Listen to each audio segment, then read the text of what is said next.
Islamic course. قرآن مجید کس ہستی کا کلام ہے؟ قرآن مجید اللہ تعالیٰ کا کلام تھا۔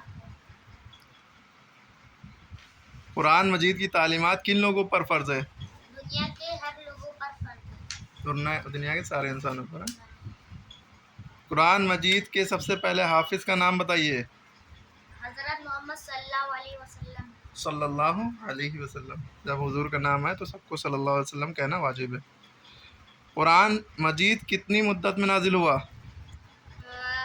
قرآن مجید 14 سال 5 میں 14 دن میں 22 سال 5 میں 14 دن میں نازل۔ ہاں 22 سال 5 مہینے 14 دن، لگ بھگ 23 سال میں قرآن مجید نازل ہوا۔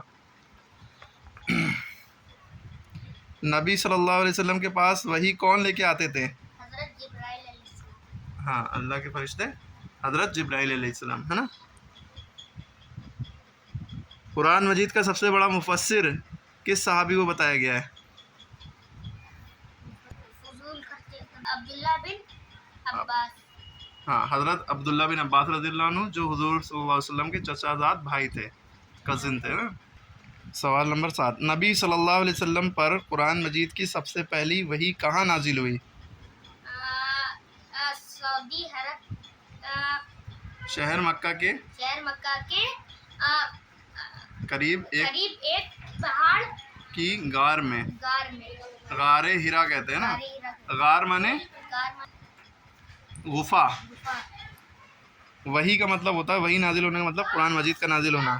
تو جب ہمارے نبی قرآن مجید کے اترنے سے پہلے ہی ایک گفا میں جا کے بیٹھتے تھے جس کا نام تھا غار ہرا، وہیں پہ حضرت جبریل علیہ السلام آتے تھے، اللہ کے فرشتے، اور اقرا بسم ربک الذی پہلی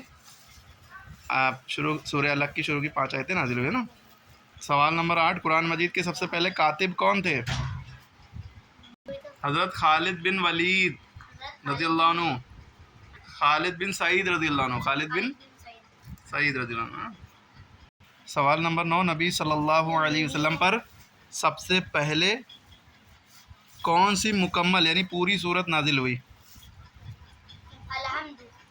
سورہ فاتحہ یعنی الحمد شریف، جو آپ ہر نماز میں پڑھتے ہیں۔ قرآن مجید کی کس سورت کو تہائی قرآن کہا جاتا ہے، یعنی قرآن کا 1/3؟